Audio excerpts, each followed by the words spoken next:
নমস্কার, আমি মৌমিতা।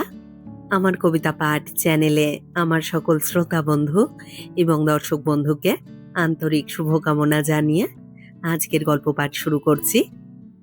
আজ আমি আপনাদেরকে পড়ে শোনাবো আমার খুব প্রিয় সাহিত্যিক শ্রী প্রচেত গুপ্তের লেখা একটি খুব চমৎকার ছোট গল্প, মন ভালো করা গল্প। গল্পের নাম রামেশ্বর বাবুর ছাতা। তাহলে শুনতে থাকুন আজকের গল্প রামেশ্বর বাবুর ছাতা।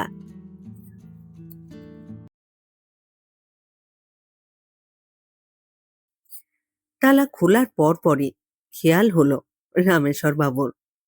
মুখটা ধক করে উঠল। কোথায় গেল? কোথায় ফেলে এলেন? আর 2 বছর পর অফিস থেকে রিটায়ার করবেন রামেশ্বর ভট্টাচার্য। একা মানুষ, যারা হাত পা। অফিস ছুটি হলে বাড়ি ফেরার তাড়া নেই। ইচ্ছে হলে কখনো সখনো হাতের কাছে সিনেমা থিয়েটার হলে ঢুকে পড়েন। ভালো লাগলে পুরোটা দেখেন, ভালো না লাগলে খানিকটা দেখেই দুধ ছাই বলে ঘুমিয়ে পড়েন। কোনোদিন সোজা চলে আসেন নিজের পাড়ায়। আর সবাই ক্লাবে তাসের আড্ডা বসে অকশন ব্রিজ, সেখানে খানিকক্ষণ অন্যদের তাস খেলা দেখেন। কোনোদিন আবার তাও করেন না। বাস থেকে নামলেই রাস্তার ধারে শিবুর চায়ের দোকান, সেখানে বেঞ্চে বসে পরপর 2 ভাঁড় চা খান, সঙ্গে টোস্ট বিস্কুট। শিবুর সঙ্গে টুকটাক গল্প করেন। সামনে দিয়ে লোকেরা হন্তদন্ত হয়ে বাড়ি ফেরে, গাড়ি ছোটে উচ্ছ্বাস করে। দেখতে দেখতে সময়টা কেটে যায়। তারপর রাত বাড়লে ধীরে সুস্থে বাড়ি ফেরেন। রাতে বেশিরভাগ দিনই বাড়িতে রান্নাবান্না ঝামেলা রাখেন না রামেশ্বর।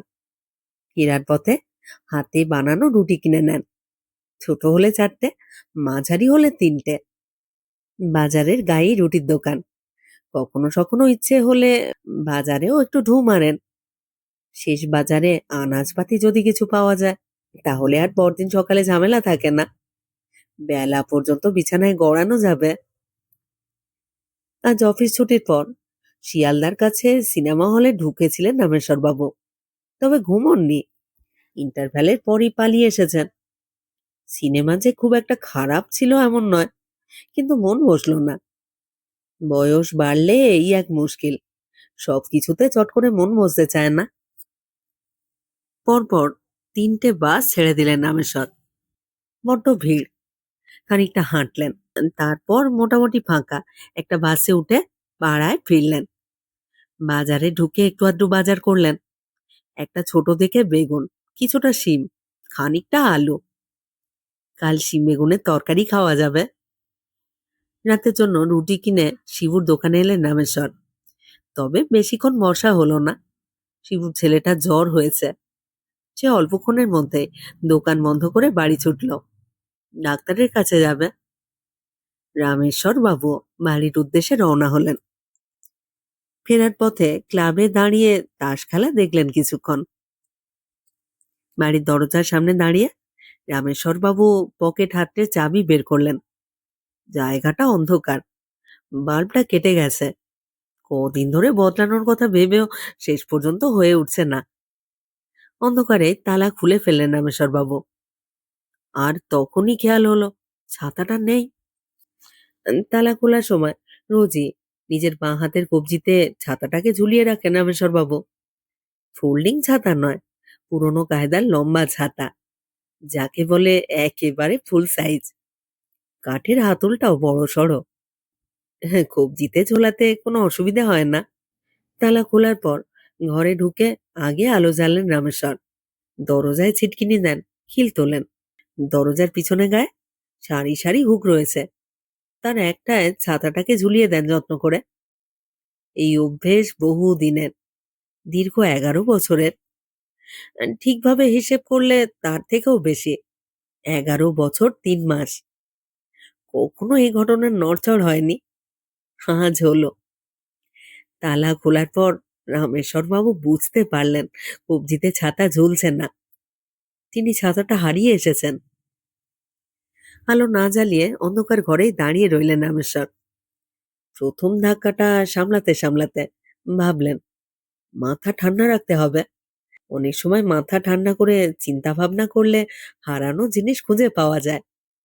আগে কয়েকবার এরকম হয়েছে যে আমি মানিব্যাগ, চশমা, পোস্ট অফিসের পাসবই খুঁজে পাওয়া গেছে। আজ কিন্তু কিছুতেই মনে পড়ছে না। ছাতাটা কোথায় রেখে এলেন? অফিসে? সিনেমা হলে? বাসে? নাকি বাজারে? শিবুর চায়ের দোকানেও হতে পারে। আচ্ছা, তাসের আড্ডায় নয়তো? না, মনে পড়ছে না। সব জট পাকিয়ে যাচ্ছে। মাথা ঠান্ডা রাখার বদলে খুব দ্রুত রামেশ্বর বাবুর মন অশান্ত হয়ে উঠল। শরীরে অচেনা এক ধরনের অস্বস্তি শুরু হলো। কিছুক্ষণের মধ্যেই তিনি বুঝতে পারলেন তিনি ঘামছেন। কাঁপা হাতে পকেট থেকে রুমাল বের করে কপালের ঘাম মুছলেন রামেশ্বর। গলা শুকিয়ে যাচ্ছে, জল খাওয়া দরকার। অন্ধকারে রান্নাঘরের দিকে এগোলেন রামেশ্বর। এগোতে এগোতে তার মনে হলো, কেন এরকম হচ্ছে? তিনি তো সোনার নেকলেস বা সিন্ধুকের চাবি হারাননি। সামান্য একটা ছাতার জন্য মন এতটা চঞ্চল হয়ে উঠবে কেন? ছাতা হারানো তো আশ্চর্য কোনো ঘটনা নয়। ছাতা তো সকলেই হারায়। জিনিস হারানো নিয়ে যদি কোনো সমীক্ষা হয়, তাহলে অবশ্যই ছাতা থাকবে তালিকার উপরের দিকে। জীবনে কখনো ছাতা হারায়নি এমন মানুষ পাওয়া যাবে না। ট্রামে, বাসে, অফিস কাছারিতে, দোকানে বাজারে অহরহ ছাতা হারাচ্ছে। এমন মানুষও আছে যারা বছরে ৩-৪টে করে ছাতা হারাচ্ছে।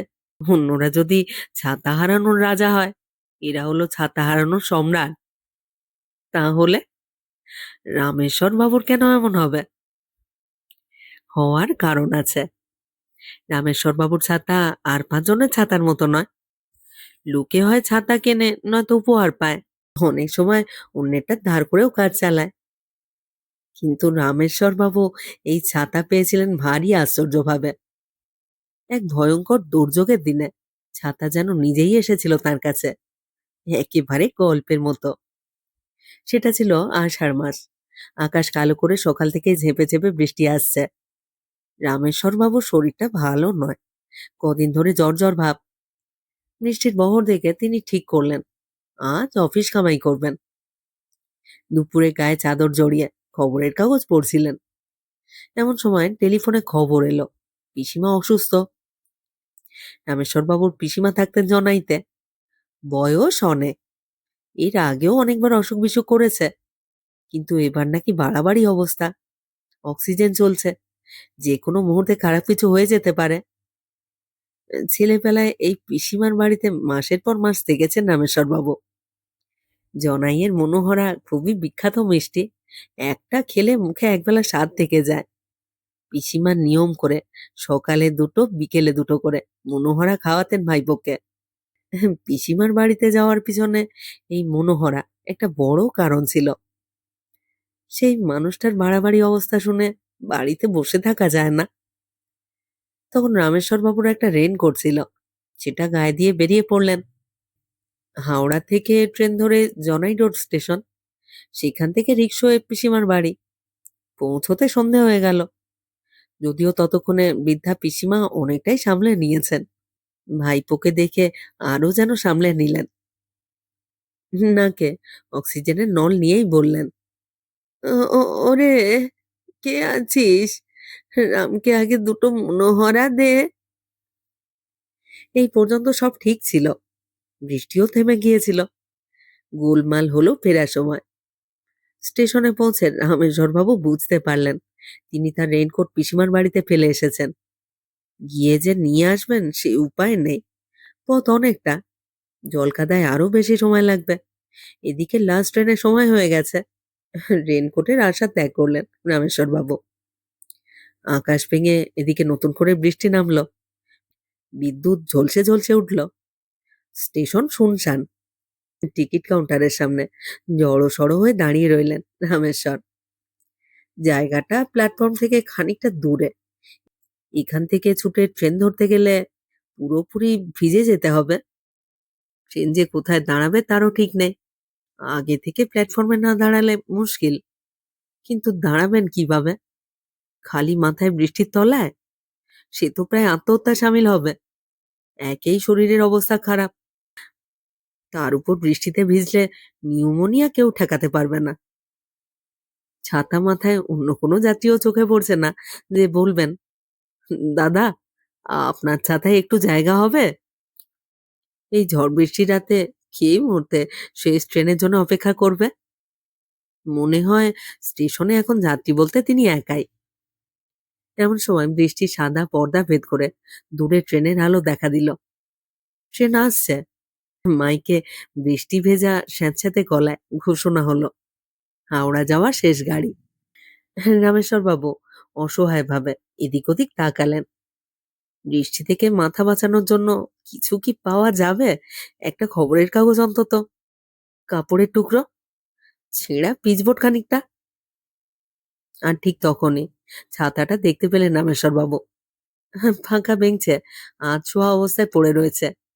কাঠের হাতল তার দিকে তাকিয়ে যেন হাসছে। কার ছাতা? কে ফেলে গেছে? চারপাশে তাকালেন রামেশ্বর বাবু। গোটা স্টেশনে কেউ নেই। টিকিট কাউন্টারের আলোটাও নিভে গেছে। বৃষ্টি শব্দ হচ্ছে টিনের শেডে। হাওয়া বইছে শোঁ করে। একটা কুকুর কুণ্ডলি পাকিয়ে ঘুমোচ্ছে এক কোণে। অন্ধকার প্ল্যাটফর্মে ট্রেন ঢুকলো চাপা হুইসেল বাজিয়ে। রামেশ্বর আবারও তাকালেন। ঝোড়ো হাওয়ায় ছাতাটা দুলে উঠল, যেন হাতছানি দিয়ে ডাকছে তাকে। গা ছমছম করে উঠল রামেশ্বর বাবুর। মুহূর্তখানেক ভাবলেন তিনি, কি করবেন? অন্যের জিনিস না বলে নেওয়াটা ঠিক নয়, কিন্তু কাকে বলবেন? সময় নেই, যা করবার এখনই করতে হবে। ভাবতে ভাবতে কাঁপা হাতে ছাতাটা তুলে নিলেন, মাথার উপর মেলে ধরে ছুটলেন ট্রেনের দিকে। আর সেই থেকে এই ছাতা সঙ্গে ছিল টানা 11 বছর 3 মাস। প্রথম দিনই জিনিসটার উপরে মায়া তৈরি হয়েছিল, দিনে দিনে তা বেড়েছে। পর পর 2 গ্লাস জল খেলেন রামেশ্বর বাবু। ঘরের আলো জেলে ফ্যান বাড়িয়ে দিলেন ফুল স্পিডে। চেয়ারে বসে নিজের মনকে বোঝাতে চেষ্টা করলেন, ভালোই হয়েছে, এবার একটা নতুন ছাতা কেনা যাবে। বাহারি দেখে একটা কিনে নিতে হবে। অমন কিম্ভূত কিমাকার বেঢপ সাইজের জিনিস আজকাল চলে নাকি? বাসে ট্রামে নিয়ে চলতে কষ্ট। এই তো অফিসে সুহাস কেমন চমৎকার একটা ছাতা আনছে। ওর ভাইরা ভাই নাকি শালা হংকং থেকে এনে দিয়েছে। 3টে ভাঁজ করলে এতটুকু হয়ে যায়। ব্যাগে তো ঢুকছেই, সেরকম হলে পকেটেও রাখা যাবে। অতটা না হলেও কাছাকাছি একটা নিলেই হবে।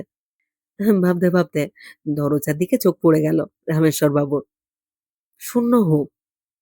গত 11 বছর 3 মাস ধরে এদিকে যখনই তাকিয়েছেন ছাতাটাকে দেখতে পেয়েছেন। আজ খাঁ খাঁ করছে। মনটা ভারী হয়ে গেল রামেশ্বর বাবুর। খুব প্রিয় কেউ না বলে বিদায় নিলে যেমন হয়, সেরকম সেরকম মনে হচ্ছে। এতক্ষণ নিজেকে যেটুকু সান্ত্বনা দেওয়ার চেষ্টা করছিলেন রামেশ্বর বাবু, সবটাই মুছে গেল নিমেষে। তিনি আবারও মুষড়ে পড়লেন। এতদিন একটা ছাতা টিকিয়ে রাখার ঘটনা বিশ্বাস করা কঠিন। বেশিরভাগ লোকই বিশ্বাস করেন না। চোখ কপালে তুলে বলে, একই ছাতায় 11 বছর? অসম্ভব, হতেই পারে না। নিশ্চয়ই যোগ বিয়োগে কোথাও ভুল হচ্ছে। ছাতাতেও ভুল হতে পারে। রামেশ্বরবাবু মাঝে হয়তো আরো 2-3খানা কিনেছিলেন, একই রকম দেখতে বলে গুলিয়ে ফেলেছেন। ভাবছেন পুরোনোটাই সঙ্গে রয়ে গেছে। বয়স তো কম হলো না। এই বয়সে হিসেব যেমন গোলমাল হয়, চেনাচেনিতেও ভুল হয়। মানুষ চিনতেই ভুল হয়ে যায় তো ছাতা। তবে কয়েকজন সত্যিটা জানে, যেমন রামেশ্বরবাবুর অফিসের সহকর্মীরা, বাড়িওয়ালা বিভূতিবাবু, পাশের বাড়ির ক্লাস 4-এ পড়া মেয়ে কাজল। সহকর্মীরা হাসি ঠাট্টা করে বলে, রামদা, ছাতাটার ফটো তুলে গিনেস বুকে পাঠিয়ে দিন। বলা যায় না, ওয়ার্ল্ড রেকর্ড হয়ে যেতে পারে। রামেশ্বর বাবু এই হাসি ঠাট্টা গায়ে মাখেন না, মুচকি হেসে ফাইলে মন দেন। বাড়িওয়ালা মানুষটা মন্দ নয়, তবে সুযোগ পেলেই জ্ঞান দেওয়া স্বভাব। তিনিও বেশ কয়েকবার বলেছেন, আরে এবার জিনিসটা বদলে ফেলুন রামেশ্বর বাবু। আজকাল অনেক সুন্দর সুন্দর ছাতা বাজারে এসেছে, টেকসই, দামও কম। রামেশ্বর বাবু মৃদু হেসে বলেছেন, বদলে তো ফেলেইছি, কতবার যে এই ছাতার কাপড়, শিক, হাতল পাল্টালাম, তার কি ঠিক আছে বিভূতিদা? এই তো সেদিন অফিস থেকে বেরিয়ে দেখি ভিতরের সেলাই খুলে ফর্দাভাই অবস্থা। ছাতাওয়ালা ধরে ঠিক করিয়ে নিলাম। অসুবিধে কি? চলছে যখন চলুক না। বাড়িওয়ালা তর্ক থামান না, বলেন, সবই যখন পাল্টেছে, গোটাটা পাল্টাতে সমস্যা কোথায়? রামেশ্বর বাবু শান্ত গলায় বলেন, সমস্যা আছে। জামা জুতো পাল্টালে তো আর পুরো মানুষটা পাল্টানো যায় না। বাড়িওয়ালা হেসে ওঠেন, বলেন, হ্যাঁ, কার সঙ্গে কার তুলনা? আপনি এমন ভাবে বলছেন, আপনার ওই ধ্যাড় ধ্যাড়ে ছাতা যেন ছাতা নয়, মানুষ। কি যে বলেন! রামেশ্বর বাবু লজ্জা পান, বুঝতে পারেন কথাটা বলে বাড়াবাড়ি করে ফেলেছেন। নিজেকে সামলে নিয়ে বললেন, না না, তা নয়, তবে এতদিনের পুরনো জিনিস ফেলতে মন চায় না। ছোট মেয়ে কাজলের কিন্তু মনে এসব প্যাঁচ নেই। সে ছুটি ছাটার দিন সকালে রামদাদুর বাড়িতে বেড়াতে আসে, নিজের মনে খেলে আর বক বক করে। রামেশ্বরবাবু বিস্কুট দিলে খায়, ভুলে গেলে নিজেই চেয়ে নেয়। ছাতার বয়স শুনে গম্ভীর মুখে বলে, রামদাদু, ওকে কি আমি দাদা বলে ডাকবো? ছাতা দাদা? রামেশ্বর হেসে ফেলেন, বলেন, ডাকতে পারিস, অসুবিধের কিছু নেই। ডাকলে মনে হয় সাড়া দেবে। কাজল বলে, রামদাদু, তুমি গল্পটা বলো। রামেশ্বর বলেন, কোন গল্পটা? কাজল চোখ বড় বড় করে বলে, ওই যে কিভাবে তুমি ছাতাটা পেয়েছিলে, সেই গল্পটা। রামেশ্বর বাবু মনে মনে খুশি হন, মুখে বিরক্তির ভান দেখিয়ে বলেন, ওই গল্প তো অনেকবার তোকে বলেছি কাজল। কাজল আবদার করা গলায় বলে, তবু আবার বলো। রামেশ্বর বাবু গুছিয়ে গল্প বলতে শুরু করলেন, হ্যাঁ বলছি, শোন। সেদিন ছিল বৃষ্টির দিন। আমি গিয়েছিলাম জনাইতে আমার পিসিমাকে দেখতে। রামেশ্বর বাবু উঠে পড়লেন, মনকে শক্ত করলেন, না, খোঁজ নিতে হবে, এখনো রাত বেশি হয়নি। হলেই বা কে, বাড়ির কেউ হারালে রাত হয়েছে বলে কি আর হাত পা গুটিয়ে বসে থাকা যেত? কথাটা ভেবে রামেশ্বর নিজেই ভুরু কোঁচকালেন। যতই পুরনো হোক, ছাতা কি কখনো বাড়ির কেউ হতে পারে? এরকম একটা উদ্ভট কথা তার মাথায় এলো কেন? ক্লাবঘর, শিবুর বন্ধ চায়ের দোকান, বাজার, রুটির দোকান ঘুরে রামেশ্বরবাবু যখন বাড়ি ফিরলেন, তখন তিনি শুধু ক্লান্ত নন, মনের দিক থেকেও অনেকটা ভেঙে পড়েছেন। কিন্তু কোনো লাভ হলো না, বরং অপমানিত হতে হলো। বিনা নামের এক অল্প বয়সী ছেলে রাতে ক্লাব ঘরে শোয়, সে টেবিলের উপর বিছানা পাচ্ছিল। রামেশ্বর বাবুর কথা শুনে চোখ নাচিয়ে বলল, তাহলে আপনার সেই ছাতার এতদিনে একটা গতি হলো, ঘাট থেকে নামলো এতদিনে? রামেশ্বর বাবু করুণ গলায় বললেন, একটু ভালো করে দেখ না পিনা, খাঁজে খোঁজে কোথাও পড়েও তো থাকতে পারে, ভুল করে কেউ নিয়ে যায়নি তো? পিনা আরো হেসে বলল, খেয়ে পেয়েছেন দাদু? ওই আদ্যিকালে ছেঁড়া কোড়া জোড়া তাপ্পি দেওয়া জিনিস কে নেবে? একই কথা বলল অফিসের কেয়ারটেকার শশাঙ্ক। রাতে রামেশ্বর ফোন করে বললেন অফিসে, শশাঙ্ক কর্মীদের ফেলে যাওয়া জিনিস তুলে রাখে। ঘুম ভাঙা গলায় শশাঙ্ক বলল, আপনার ওই ছাতা পেলে কি আর তুলে রাখতাম স্যার, ডাস্টবিনে ফেলে দিতাম, কাল সকালে কর্পোরেশনের গাড়ি এসে নিয়ে যেত। রাতে খেতে বসে খাওয়া হলো না রামেশ্বর বাবুর। খাবার নেড়ে চেড়ে উঠে পড়লেন, খালি পেটেই শুয়ে পড়লেন। অনেক রাত পর্যন্ত ছটফট করলেন, ঘুম আসছে না। চোখ বুজলেই চোখের সামনে ভেসে উঠছে পরিচিত চেহারাটা, কালো শরীরে লম্বা কাঠের হাতল, হাতলে হালকা ফুল পাতার নকশা। কে জানে বেচারি কোথায় পড়ে আছে এই রাতে? মনটা হু হু করে উঠল রামেশ্বর বাবু। অন্য কেউ বুঝবে না, কিন্তু তিনি তো জানেন কত বড় দুর্যোগের দিনে সে পাশে এসেছিল। হাতল তো নয়, যেন বন্ধুর মতো হাত বাড়িয়ে দিয়েছিল। তারপর এতটা বছর সুখে দুঃখে একসঙ্গে কেটেছে। এসব কথা কাউকে বলা যায় না। লোকে পাগল বলবে। বলবে, "মশাই মাথার ডাক্তার দেখান। আমার পরিচিত একজন ডাক্তার আছে। যদি বলেন তো অ্যাপয়েন্টমেন্ট করিয়ে দিই।" এপাশ ওপাশ করতে করতে শেষ রাতের দিকে ঘুমিয়ে পড়লেন রামেশ্বরবাবু। ঘুমের মধ্যে স্বপ্ন দেখলেন তাপ্পি দেওয়া ছাতার হাতল ধরে আকাশে উড়ছেন। ঝকঝকে আকাশ, ফুরফুরে হাওয়া, পাশ দিয়ে পাখি উড়ে গেল। গোতা মেরে চলে গেল একটা ঘুড়ি। অনেক নিচে গিন্দি শহর, বড় বড় বাড়ি, ফ্লাইওভার আর সরু সরু রাস্তা। যানজটে সব যেন থমকে আছে। রামেশ্বরবাবু দিব্যি চলেছেন উড়তে উড়তে। চমৎকার লাগলো দেখতে।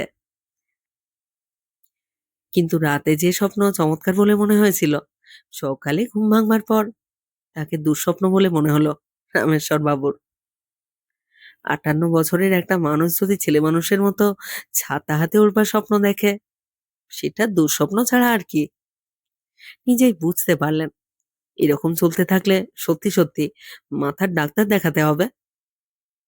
মুখ টুক ধুয়ে কড়া করে চা বানালেন রামেশ্বর। চা খেতে খেতে সিদ্ধান্ত নিলেন, না, আজ একটা হেস্তনেস্ত করতেই হবে। ওই ছাতার কথা মাথা থেকে ঝেড়ে ফেলতে হবে একেবারে। আর সেটা একমাত্র সম্ভব অফিস যাওয়ার পথে। বাস গুমটি আর শিয়ালদা সিনেমা হলে একবার খোঁজ নিয়ে গেলেন রামেশ্বরবাবু। ইচ্ছে ছিল না, তবু খোঁজ নিলেন। মনে যেন একটুও খচখচানি না থাকে। বাস গুমটির লোকজন বললে, কাল শুধু একটা মানি ব্যাগ পাওয়া গেছে, ভেতরে 7 টাকা 50 পয়সা।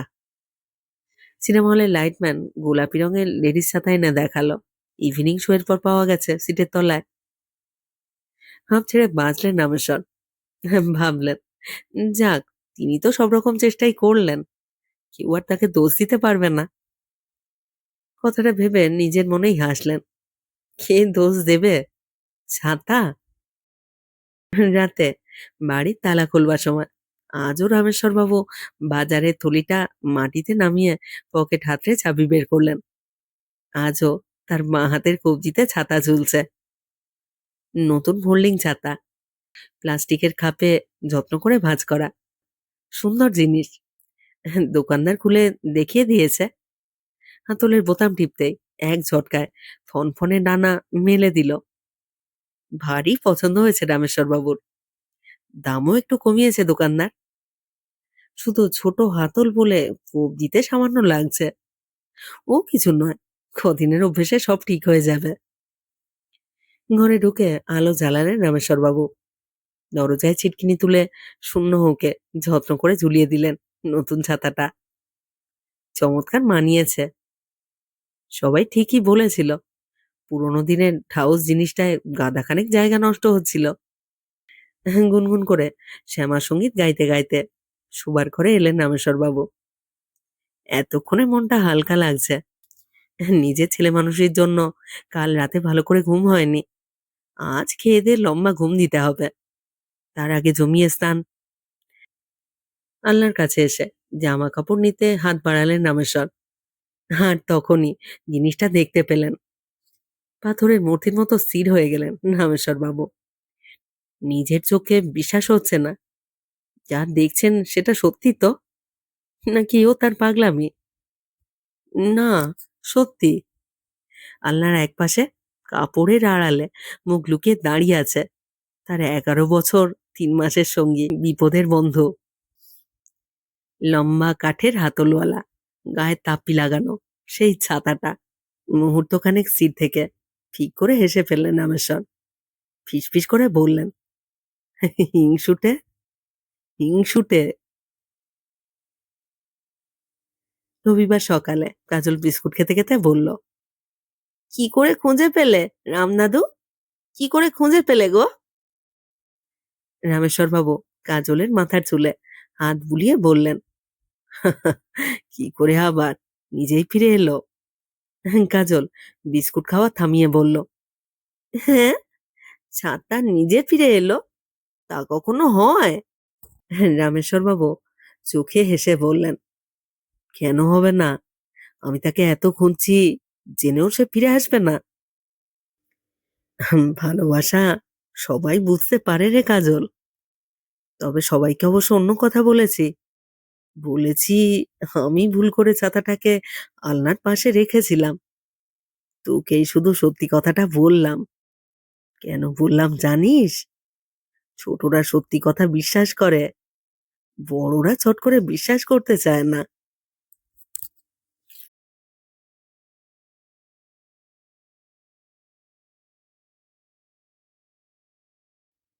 শেষ হলো আজকের গল্প। শিবপ্রসাদ গুপ্তের লেখা ছোট গল্প রামেশ্বর বাবুর ছাতা। কেমন লাগলো আজকের গল্পটি? আপনারা যারা এই চ্যানেলে নিয়মিত আমার পুরো গল্প পাঠ শুনছেন, তাদেরকে জানাই আমার আন্তরিক ধন্যবাদ। আর যারা নতুন শুনছেন, যারা এখনো এই চ্যানেলটি সাবস্ক্রাইব করেননি, তাদেরকে অনুরোধ আপনারা অবশ্যই চ্যানেলটি সাবস্ক্রাইব করে আমার সাথে থেকে নিয়মিত শুনতে থাকুন নতুন নতুন বাংলা গল্প। সকলের কাছেই অনুরোধ বেল আইকনটি প্রেস করে নোটিফিকেশন অন করে রাখার জন্য, যাতে প্রতিটি নতুন গল্প আপলোডের সাথেই আপনাদের কাছে নোটিফিকেশন পৌঁছে যায়। প্রত্যেকটি গল্প পড়বার পরে আপনাদের মতামতের অপেক্ষায় থাকি। আপনাদের ছোট্ট একটু মতামত আমার কাছে অনেক মূল্যবান, আমার এগিয়ে চলার অনুপ্রেরণা। অপেক্ষায় রইলাম আপনাদের মতামতের। সবাই খুব ভালো থাকুন, সাথে থাকুন। ফিরে আসছি খুব শীঘ্র নতুন গল্প নিয়ে।